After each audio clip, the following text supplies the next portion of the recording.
Olá, turma da Raiz 16. Essa é a nossa aula 5, onde a gente vai falar de exame contrastado do sistema respiratório, certo? No sistema respiratório, a gente tem dois exames contrastados, porém, um deles a gente vai falar quando estiver falando de sistema cardiocirculatório. O outro exame é o único que a gente vai abordar hoje, que é a broncografia, que é o exame contrastado dos brônquios. Para começar, a gente vai falar um pouco sobre a anatomia pulmonar, né? A anatomia do sistema respiratório, na verdade. A gente tem que relembrar, né, que o sistema respiratório é dividido em dois. Eu tenho o sistema respiratório superior e o sistema respiratório inferior. O sistema respiratório superior compreende a parte da cavidade nasal, as suas estruturas da cavidade nasal e a parte da nasofaringe. Toda a parte de traqueia, pulmão, brônquios, bronquíolos, alvéolos, todas elas fazem parte já do sistema respiratório inferior, que é o que a gente vai falar um pouco hoje por conta do exame de broncografia, certo? Na parte de sistema respiratório inferior, a gente compreende aí, né, sabe que tem dois pulmões, certo? O pulmão direito, formado por três lobos, superior, médio e inferior, e o pulmão esquerdo, formado por dois lobos, superior e o lobo inferior. Todos esses lobos são divididos aí pelas fissuras e tem essa formação, o pulmão tem essa formação pelos alvéolos, né, formada aí pelos alvéolos, que antes de chegar lá, a gente tem uma ramificação de tubos, que a gente chama de árvore brônquica, certo? Essa árvore brônquica, ela é formada inicialmente ali pela traqueia, onde ela vai ser bifurcada e se transformar nos dois brônquios principais, que adentram a parte dos lobos e se transformam em brônquios lobares e brônquios segmentares, já entra na parte de bronquíolos, e quanto mais ela vai ficando fininha, quanto mais ramificada e extensa esse bronquíolo ele fica, mais nomes específicos ele vai recebendo, até que ele chega finalmente na parte dos alvéolos, que são bolsas, né, saculações, na verdade, em que acontece lá a troca gasosa, certo? O que a gente vai estudar no exame contrastado do sistema respiratório é a árvore brônquica, certo? Vai ser os brônquios e os bronquíolos, ok? Então, eu vou mostrar hoje aqui, só para relembrar, uma imagem. Não dá para ver aqui, né? Vou mostrar no slide de vocês, que é o slide que eu vou mandar pelo Felipe, certo? No grupo, falando sobre a árvore brônquica. Vocês vão ver lá no slide bem direitinho, vão ver também alguns exames de broncografia, em que vocês vão poder estudar esses exames e vão poder ver a diferença direitinho e tirar dúvidas posteriormente, certo? Esse exame de broncografia, ele é indicado em casos de bronquiectasia, que é onde o brônquio ele aumenta de tamanho, certo? Por alguma inflamação, algum processo lá infeccioso, alguma patologia. Então, esse meu paciente, ele faz com que o brônquio dele aumente de tamanho e a gente tem o que conhecemos como bronquiectasia.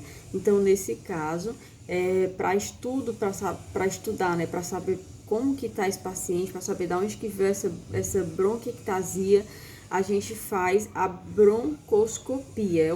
É uma patologia em que há a indicação da realização desse exame. Outra indicação também é a hemopitíase, né? Uma hemopitíase sem uma causa evidente. A hemopitíase é quando tem um sangramento nasal, em que esse sangramento ele vem das vias respiratórias. E quando esse sangramento vem das vias respiratórias e eu não tenho uma causa evidente, então é para se investigar. Então vai ser uma indicação também para realizar o exame de broncografia, certo?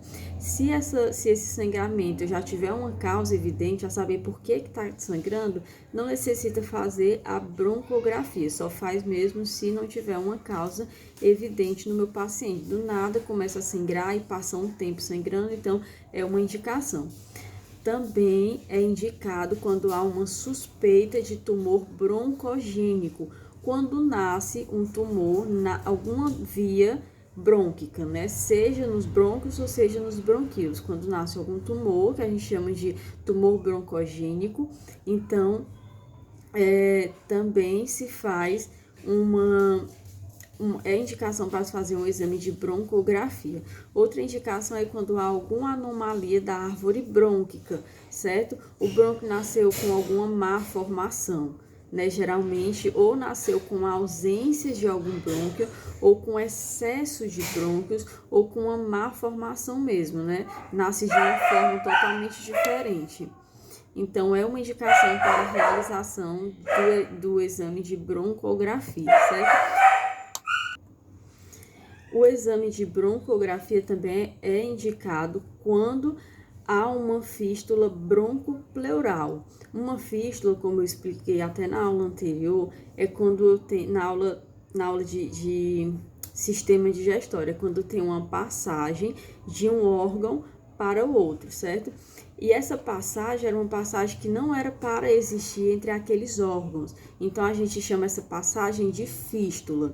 Então, quando eu tenho uma fístula, uma passagem do brônquio até a pleura, certo? Então, essa passagem é chamada fístula e é uma indicação para se realizar a broncografia, para saber onde é que está essa passagem, para saber se essa passagem tá levando o ar até a parte da pleura, né? E aí eu estudar para saber se tem a passagem desse ar está prejudicando o meu paciente, e com certeza vai estar prejudicando, né? Vai ter ar no espaço pleural, onde não é para ter. O espaço pleural é para ter só o líquido pleural, certo? E aí também é indicado quando há alguma lesão além do nível segmentar, certo? Eu tenho as divisões lá, vocês estudem a parte anatômica das divisões dos brônquios, desde da traqueia até chegar na parte de alvéolos. Então, quando eu passo lá da parte de brônquios segmentares, eu já entro na região de bronquíolos.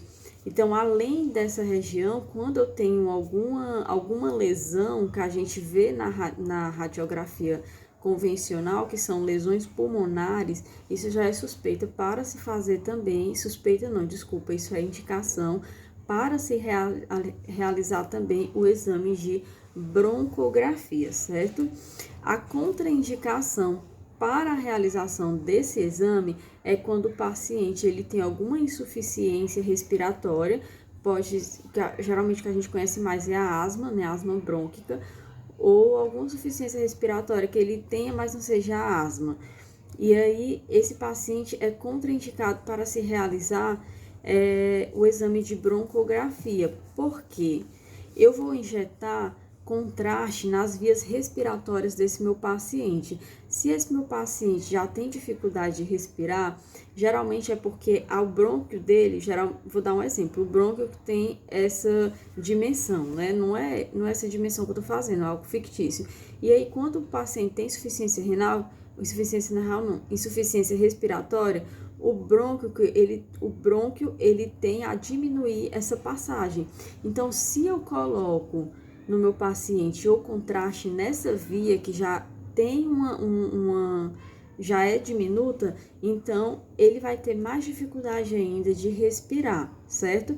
Então, se o paciente tiver insuficiência respiratória, é contraindicado realizar a broncografia nesse meu paciente, certo? Se o paciente tiver alergia também ao contraste, é contraindicado. Lembrando que nesse exame, o contraste que eu vou utilizar vai ser o contraste iodado, né? Não posso utilizar o contraste baritado porque é só para o tubo digestório. E eu não vou utilizar o contraste gadolínio porque eu não estou fazendo esse exame em uma ressonância magnética. Quando eu falo de exames contrastados, a primeira coisa que tem que vir na cabeça de vocês é que esse exame está sendo feito pelo seriógrafo, né? Ou mesmo pela tomografia computadorizada, mas tem que ser o contraste iodado. Apenas se eu falar que é na ressonância magnética, aí vocês já lembram que é o gadolínio. Mas voltando aqui. esse paciente que vai realizar esse exame de broncografia, ele vai utilizar o contraste de iodo, certo? A base de iodo, o contraste iodado, certo? Esse contraste, ele vai ser colocado na via nasal, por uma glândulazinha que a gente vai, o enfermeiro vai colocar essa glândulazinha até a parte da traqueia, até próximo à divisão ali da traqueia, que é a carina, né, a cartilagem carina, e aí ele vai injetar o contraste. Então, essa via vai ser uma via endocavitária, estou colocando por uma via natural do corpo, certo? Então, se o paciente tiver alergia ao contraste, é claro e evidente que eu não vou poder administrar o contraste nesse meu paciente e ele vai ser uma contraindicação para a realização desse exame de broncografia. Outra contraindicação é a hemoptíase recente. A hemoptíase sem causa, ela é indicada para a realização do exame, mas se ela for uma hemoptíase recente, que é aquele sangramento recente, eu não posso fazer, porque às vezes o sangramento é só um pouquinho, é muito recente, e aí eu tenho que esperar para ver se vai continuar sangrando. E se continuar sangrando e não tiver uma causa evidente, aí sim eu indico ao exame, mas se for uma hemoptíase bem recente, não é indicado, certo? É contraindicado. Outra contraindicação para a realização da broncografia são infecções. Por que infecções respiratórias são contraindicações? Porque digamos que você tem infecção na região superior.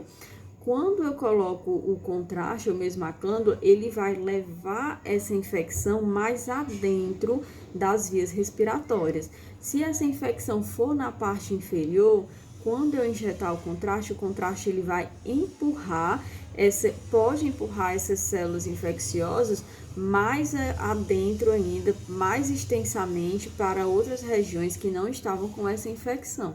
E eu posso piorar o quadro do meu paciente, certo? Então, se o paciente tiver infecções respiratórias, nas vias respiratórias, é contraindicado o paciente realizar o exame de broncografia, ok? O protocolo é o seguinte: o paciente não precisa fazer jejum. Quando ele vai, alguns médicos recomendam, porque ele vai ter anestesia e depois da anestesia pode se sentir um pouco enjoado e tudo, então pede para ele não fazer jejum. Já outros médicos recomendam você fazer uma alimentação, mas uma alimentação leve, certo? Mas no protocolo não vem a exigência do paciente se fazer jejum para a realização da broncografia. O paciente chega no consultório, faz a anestesia local, certo? Depois de ser feita a anestesia local, coloca-se a glândula no paciente até a traqueia, até próximo ali à região da cartilagem carina, e aí adiciona o contraste. Lembrando que esse exame ele é feito juntamente, acompanhado com a fluoroscopia, que é o acompanhamento, o vídeo acompanhamento em tempo real, certo? Do contraste. Então, na hora que eu estou injetando o contraste, a fluoroscopia, na hora que eu injeto a glândulazinha, já estou com a fluoroscopia no meu paciente. Na hora que injeta o contraste, a fluoroscopia, ela pega toda aquela andamento do contraste, né? Ele chegando na parte da traqueia, indo para a parte do brônquio principal. E esse exame, lembrando que ele é feito um brônquio por vez. Um brônquio por vez, assim, na verdade, um pulmão por vez, certo? Por exemplo, eu quero fazer, o paciente vai fazer a árvore brônquica completa. Primeiro eu vou fazer um lado do pulmão, depois eu faço um outro lado do pulmão. Existem casos em que faz-se os dois pulmões de uma só vez, certo? Injeta o contraste, administra o contraste e opacifica os dois pulmões. Mas o protocolo recomenda que seja feita o quê? Apenas um lado por vez, opacifica um lado por vez. Primeiro eu faço um pulmão, quando eu termino, depois eu faço um outro pulmão. Ah, Natália, e por onde é que esse contraste vai sair? Quando eu tiro a clândulozinha, sai um excesso de contraste, mas é pouquíssimo. O contraste mesmo, ele vai sair, ele vai adentrar na parte sanguínea e sair através da urina, certo? Urina, fezes, mas vai sair mais através da urina, porque ele cai na corrente sanguínea, da corrente sanguínea vai passar pela parte dos rins, vai ser filtrado e vai ser excretado através da urina, ok? Então, quem administra o contraste vai ser a equipe da enfermagem, ou o enfermeiro, ou um técnico de enfermagem, ou um auxiliar de enfermagem, mas sempre a equipe de enfermagem, certo? Agora, a equipe só administra o contraste. Na hora de posicionar o paciente para fazer o exame, é com você que é da área da radiologia. Você que tem que posicionar, você que tem que colocar o raio direitinho, porque aí a equipe da enfermagem já não vai saber, né? Ela só vai administrar o contraste mesmo, certo? O exame, ele é feito o seguinte, ele é feito com uma radiografia, depois que administra o contraste, é feita uma radiografia em antero-posterior e outra em póstero anterior, certo? Então, são feitas uma em AP e uma em PA. A gente sabe que uma radiografia pulmonar em AP e em PA, elas são diferentes, elas não são iguais. A Natália e o paciente, ele vai ficar em pé ou vai ficar em ortostase ou em decúbito. O paciente, ele vai ficar em decúbito. Por quê? Porque o paciente, ele vai estar anestesiado, certo? Geralmente não é uma anestesia geral, vai ser uma anestesia mais local, mas mesmo assim ele vai estar, que a gente diz que é meio grog, né? Então ele não vai conseguir ficar em pé por muito tempo. Alguns médicos pedem o paciente ficar em pé, mas fica um acompanhante dentro para ajudar o paciente a ficar em pé. Mas o recomendado é que o paciente ele fique em decúbito para que eu possa realizar esse exame, certo? Mas se a anestesia for só local, que geralmente é uma anestesia local, entra o acompanhante com o paciente, o acompanhante fica lá todo equipadozinho, né, para não pegar radiação, e fica auxiliando, segura lá o paciente para ele conseguir ficar em pé, porque é melhor. Então, o paciente pode ficar sem ortostase, faz-se uma radiografia em AP, depois uma radiografia em PA. Vocês que já passaram pelas técnicas radiográficas sabem a diferença de um PA para um AP, certo? Depois realiza-se uma oblíqua e por último uma radiografia em perfil. Então são 4 radiografias feitas na broncoscopia, uma radiografia em AP, uma em PA, uma em oblíqua e uma em perfil. Natália, faz as 2 oblíquas, a direita e a esquerda. Tem médico que pede as 2 oblíquas, a oblíqua direita e a oblíqua esquerda, e aí você faz. Mas, dependendo do exame, por exemplo, se você vai fazer, o médico solicita fazer a broncografia completa, que a broncografia completa são os 2 lados, certo? Então, na hora de fazer a oblíqua, você vai ter que fazer a oblíqua dos 2 lados. Mas se o médico pede só a broncografia do pulmão direito, então vai ser só uma oblíqua. Se pede só a broncografia do pulmão esquerdo, então vai ser também só uma oblíqua. Então, vai depender da solicitação médica, certo? E o perfil não precisa ser os 2 lados, né? Basta aí um perfil, certo? Então, é isso. A broncografia, ela pode ser feita em todos os públicos, certo? Público infantil, público adulto e o público idoso.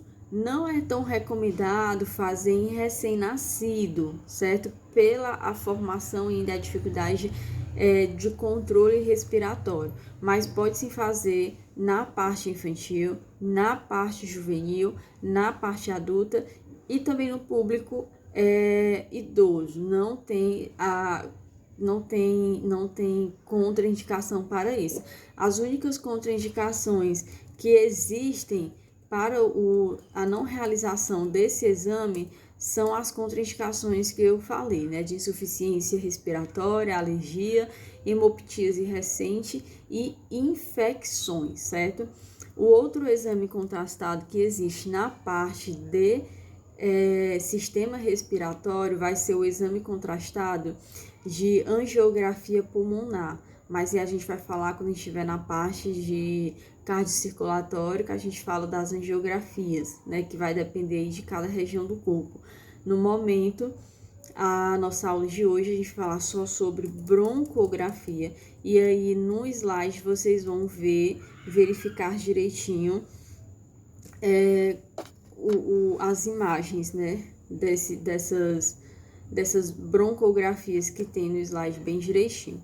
Aí ele mostra lá os problemas que tem, mostra a broncografia unilateral, que quando é só um lado, ou só o pulmão direito, ou só o pulmão esquerdo, e mostra a broncografia bilateral, certo? A bilateral é aquela que faz todas de uma vez, né? O médico solicita para você fazer os dois brônquios logo junto, né? A árvore brônquica completa, mas a unilateral você faz um lado só. Existe a broncografia bilateral, mas feita por vez também. O médico solicita a bilateral, mas aí você faz primeiro um lado e primeiro o outro. Eu vou virar aqui minha câmera para mostrar um pouco aqui no slide, mesmo vocês recebendo aí os slides, mas para vocês eu explicar um pouco aqui, ó. Pronto.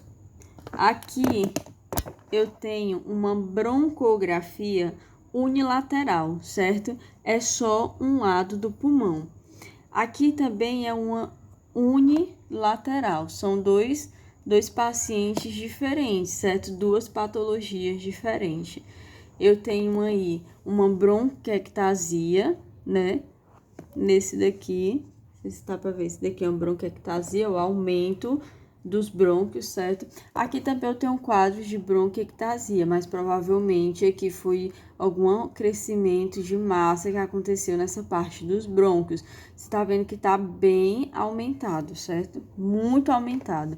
Os brônquios não são para ser assim, eles são para ser bem fininhos, né? Mas até um pouco mais fininhos do que esse, mas esse aqui ele ainda tá um pouco dentro do normal. Tem algumas anormalidades aqui e tudo, mas tem algumas regiões que ainda está dentro do normal, certo?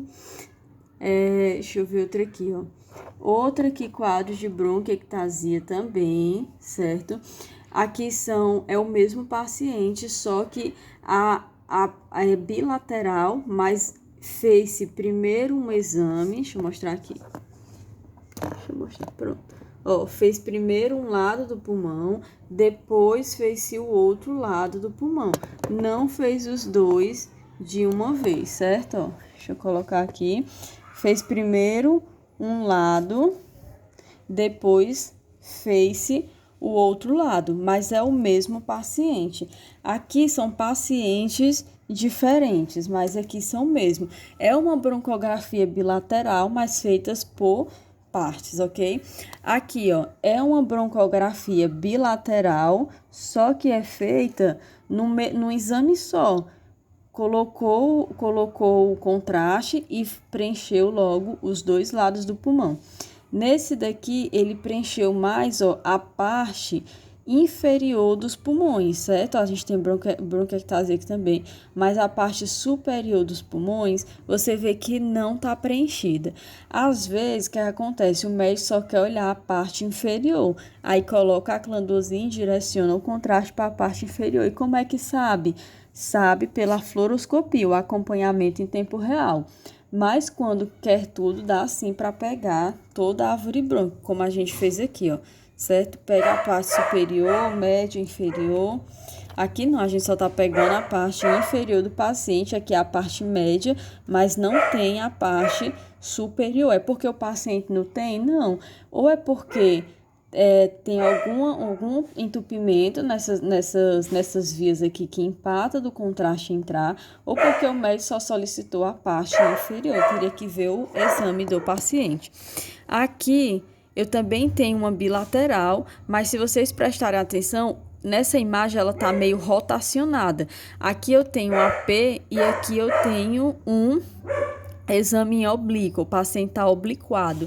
Como é que eu sei? Sei pela coluna do meu paciente, a coluna vertebral, e sei também pela região dos brônquios, que eles estão rotacionados. Tem um, né, mais para frente, o outro mais angulado para trás. Então, esse paciente aqui, ele tá em perfil, certo? Aqui também, ó, eu tenho outro também unilateral e aqui também unilateral. Aqui o paciente, ele tá em perfil. Como é que eu sei? Eu sei que o paciente tá em perfil pela região aqui, ó, a região tanto da carina, que tá, né, angulada, como a região das vértebras, nessa região aqui de trás, e sei também pela parte escapular e a parte da articulação glenohumeral, então, e a parte também dos arcos costais, né? Então, esse paciente aqui dá para ver que ele não tá em um AP nem um PA, ele tá em um perfil não, desculpa, em um oblíquo, certo?